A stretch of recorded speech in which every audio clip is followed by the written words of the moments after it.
Hey guys, what is going on? So I wanted to talk about why you may not be making gains anymore in the gym, the law of diminishing returns, and how you can improve your results as you get more advanced. Okay, so the first thing I just kind of want to mention is that people apply the concept of the law of diminishing returns to lifting, and they just say, hey, the longer you've been lifting, the worse your results are going to be.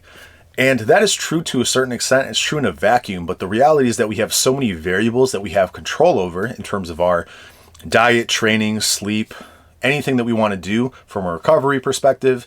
And when you're not fully invested in improving upon these things over time, you're not going to continue to see results. Okay. So when people say that, they reach their natural limit, or 3 years after they started lifting, their results slow dramatically, it's because you're not adapting, right? So when people, think that they're not getting gains anymore and that's just something they have to accept, it's like, no, that's not true. There are so many more things that you can do. You can go harder in the gym. You can improve upon your training. You can improve your diet, improve your sleep. And people just aren't willing to sacrifice those things. They're not willing to put in the, time investment to do these things. And that's totally okay. If you want to lift for a few years, put on a good amount of muscle and just stay lean and aesthetic, it's totally cool. That's a path that a lot of people take. But when people think that they can't continue to make results further on just because they've been training for X amount of years, it's absolutely ridiculous. It's not true. I thought that was true a couple years ago. I was 12 years into lifting. I put on a substantial amount of muscle. I thought I was, pretty close to, my natural limit.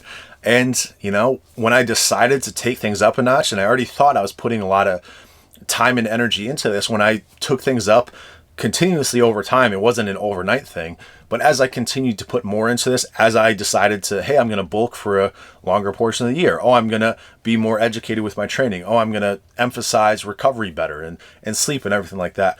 I continued to try and learn about these things. Whereas before I just thought, hey, I'm doing the correct thing. I've been doing this for X amount of years. Obviously I know what I'm doing. The reality is that it's kind of like the Dunning-Kruger effect, right? You think you know the most when you're up here, when you're a beginner, and as you get more advanced, you understand that you need to learn more. And when people close themselves off from the idea that they can improve upon all these things dramatically, well, that's when people, stop seeing results. And I'll give an example of myself where I could probably improve, but I'm just stubborn on it.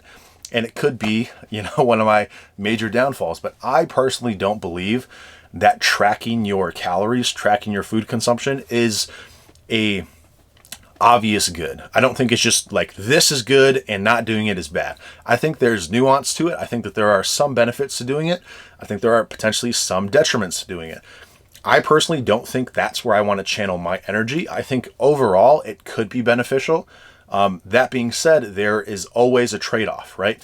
Like it'd be the same thing as saying, oh, going to failure is objectively better than this type of training. And it's like, that may be true, but there is a certain cost to everything that you do. And for me, it's the, time investment, the overall energy that I would put towards tracking. It's just something that I personally don't want to do. Now I'm trying to justify it, in my own head, maybe to you guys. I'm not trying to say that you shouldn't track anything. I'm just saying this is why I personally don't do it. I don't think it's worth the energy. It's not something I personally want to do, but there are other things that I put a tremendous amount of energy into that maybe other people would think the opposite. Maybe they would think, oh, that's not worth doing all of that for this minimal result. And for me, it is, because I channel my energy into the things that I like doing when it comes to training, recovery and everything like that.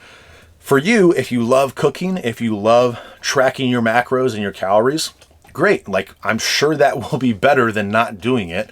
And if it's something that you don't think is a big sacrifice, then, by all means. So anybody could make that argument for me. It's like, hey, you could be getting better results if you were tracking your food. And, I would say kind of objectively, that probably is the general consensus. Again, I don't fully agree with it, but even if I did agree with it, I think as of right now, it's not really something that I want to spend my energy on. And that's the decision that you have to make for yourself with every single facet of training, gaining muscle, recovery, everything like that. You really just have to understand that there's so much more that you could be doing. There's so much more effort that you could be putting into this, and you reap what you sow. And so if you're not willing to put in effort on a certain front, just know that the reason you're not getting the results that you want could be that. And if you would take it to the next level, dedicate more time, you may get that. And some people just are not willing to do that, and that's totally okay. Maybe X amount of effort for another 5 pounds of muscle is not worth it for some people. And for other people, they would do 10 times that much for the 5 pounds of muscle. So it's just, understanding that concept, understanding that you can be constantly improving. And if you think you're doing the perfect thing, there's probably something that you're missing, right? You need to be open-minded, and you need to be constantly improving and keeping an open mind, seeing maybe new strategies that you could implement that you weren't before. And I think that's been the biggest key to my success, is not, being so hyper-focused on one thing being the correct way, other than bulking. I think that's the one thing I won't budge on. But outside of bulking, I think that there are so many variables that could go one way or another. And it's a lot about experimenting and just figuring out, what works for you at the time, and just giving things a shot and being open-minded. So hopefully, I can get some people to make some gains further on in their lifting career. Hopefully people can be more open-minded listening to that. And hopefully people can make better gains. So anyway, that's all I got to say about that. I'll keep you updated, and I'll talk to you soon.